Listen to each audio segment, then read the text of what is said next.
Salam sejahtera sahabat semuanya. Saya bersyukur kalau Tuhan Yesus masih memberikan saya untuk membuat sebuah renungan singkat yang saya beri judul Sunat Kristus.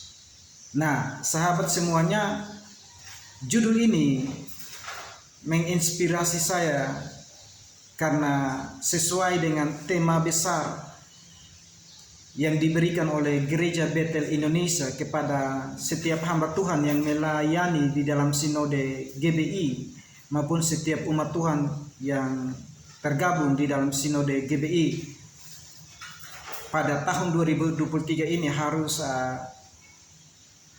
melakoni kehidupan kekristenannya sesuai dengan tema ini, yaitu hidup yang berfokus pada Kristus, sehingga Tuhan memberikan ide untuk membuat renungan singkat ini yang saya beri judul Sunat Kristus. Nah, sahabat semuanya, apa itu sunat Kristus? Kita akan membahasnya secara bersama-sama, tetapi kita mau melihat terlebih dahulu dari mana datangnya sunat ini menurut versi Alkitab. Sebelumnya kita boleh melihat dulu pengertian daripada sunat Kristus. Wikipedia mencatat bahwa sunat atau khitan atau sirkumsisi adalah tindakan memotong atau menghilangkan sebagian atau seluruh kulit penutup depan dari penis. Frenulum dari penis juga dipotong secara bersamaan dalam prosedur yang dinamakan frenektomi. Kata sirkumsisi sendiri berasal dari bahasa Latin, yaitu circum dan caedere. Tulisannya circum dan caedere, begitu tulisannya.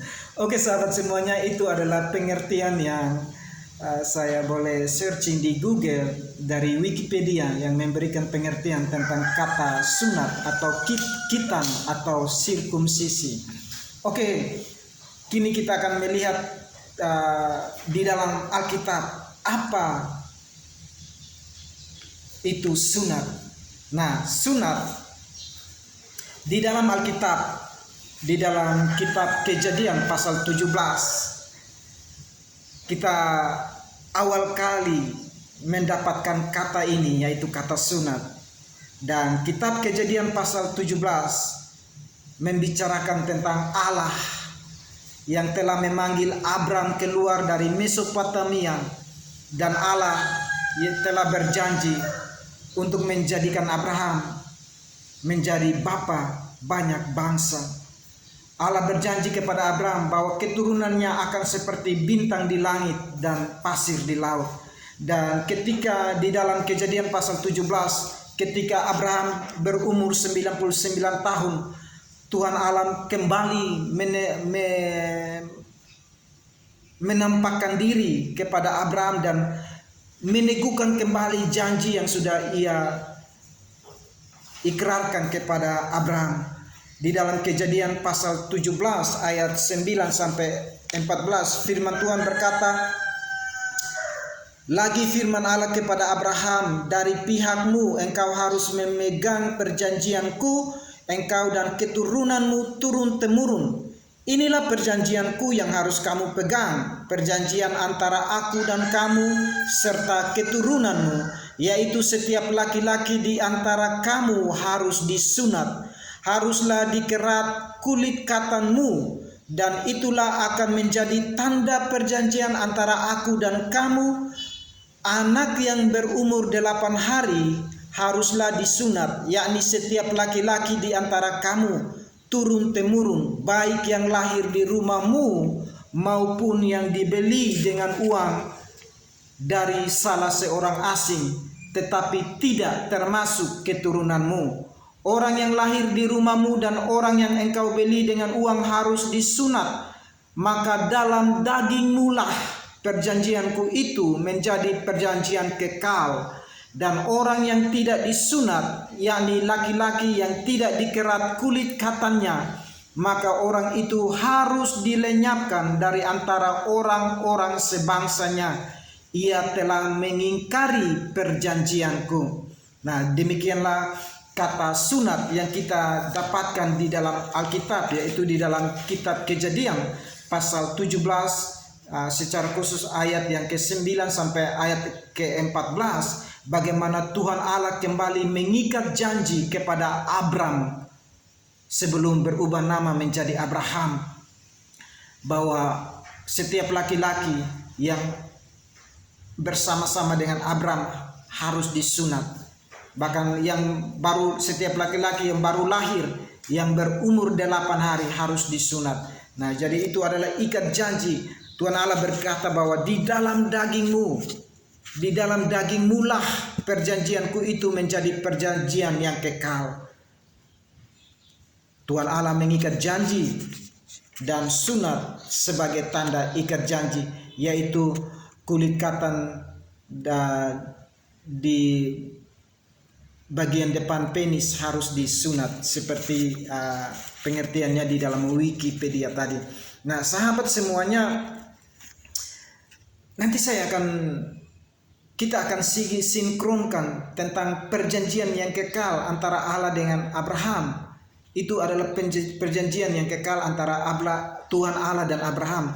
Tetapi perjanjian kekal antara Kristus dan umatnya, kita akan sinkronkan itu nanti, antara perjanjian Tuhan Allah dengan Abraham dan perjanjian Kristus dengan setiap orang percaya.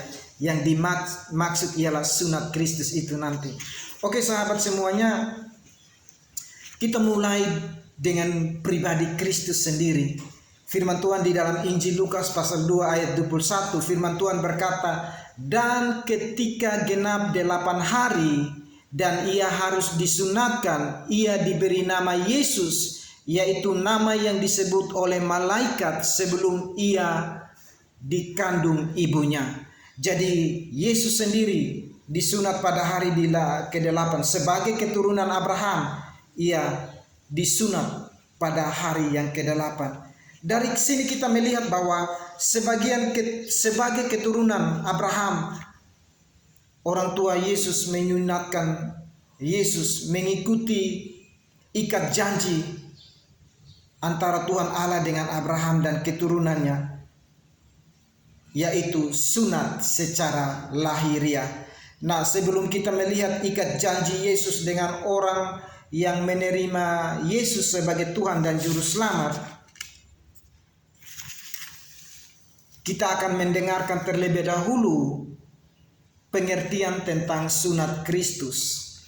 Firman Tuhan di Rasul Paulus menjelaskan hal ini di dalam suratnya kepada jemaat di Kolose, yaitu di dalam Kolose pasal 2 ayat 11. Firman Tuhan berkata, dalam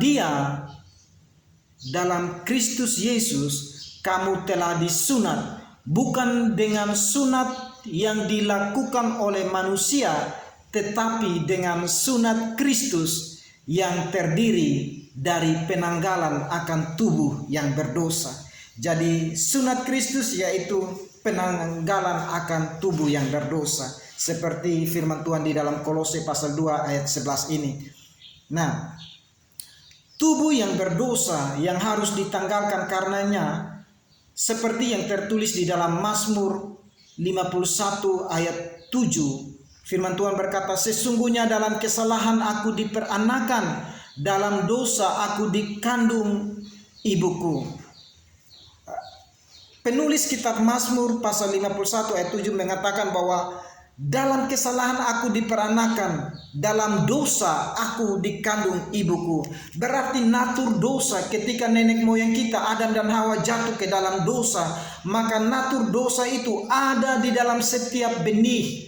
Bahkan ketika kita masih di dalam kandungan ibu kita pun benih dosa itu ada, seperti yang tertulis dalam Mazmur 51 ayat 7 ini. Sehingga kita harus menanggalkan itu, yaitu penanggalan akan tubuh yang berdosa. Bagaimana caranya?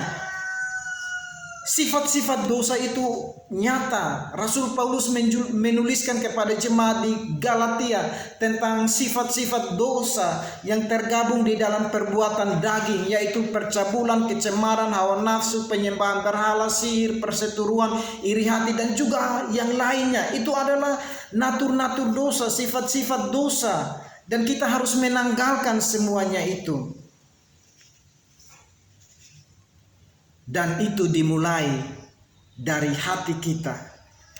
Firman Tuhan di dalam Amsal pasal 4 ayat 23 berkata, "Jagalah hatimu dengan segala kewaspadaan, karena dari situlah terpancar kehidupan." Jadi penanggalan akan tubuh yang berdosa dimulai dari hati kita. Yesus sendiri berkata, Yesus pernah berkata bahwa apa yang masuk ke dalam tubuh melalui mulut itu tidak menajiskan orang, melainkan apa yang keluar dari mulut itulah yang menajiskan orang, karena apa yang keluar dari mulut berasal dari hati. Nah, karena itu kita harus menjaga hati ini. Kita harus membersihkan sikap hati kita. Kita harus meluruskan sikap hati kita sesuai dengan apa yang Yesus katakan di dalam firman-Nya. Karena itu pengertian sunat hati ialah, atau sunat Kristus adalah penanggalan akan tubuh yang berdosa. Kita menanggalkan setiap keinginan-keinginan daging, perbuatan-perbuatan daging. Nah, sahabat semuanya, selanjutnya firman Tuhan di dalam Roma pasal 2 ayat 29 dikatakan bahwa tetapi orang Yahudi sejati ialah dia yang tidak nampak keyahudiannya, dan sunat ialah sunat di dalam hati, secara rohani, bukan secara hurufiah, maka pujian baginya datang bukan dari manusia melainkan dari Allah. Rasul Paulus kembali menegaskan bahwa sunat Kristus adalah sunat di dalam hati, bukan secara hurufiah tetapi secara rohania. Nah, bahkan di dalam Yeremia pun dikatakan, di dalam kitab Imamat pun kalau tidak salah dikatakan tentang sunat hati ini atau sunat Kristus, yaitu penanggalan akan tubuh yang berdosa. Selanjutnya kebenaran firman Tuhan di dalam 1 Korintus pasal 7 ayat 19, firman Tuhan berkata, "Sebab bersunat atau tidak bersunat tidak penting. Yang penting ialah mentaati hukum-hukum Allah." Galatia 6 ayat 15, "Sebab bersunat atau tidak bersunat tidak ada artinya, tetapi menjadi ciptaan baru itulah yang ada artinya." Menjadi ciptaan baru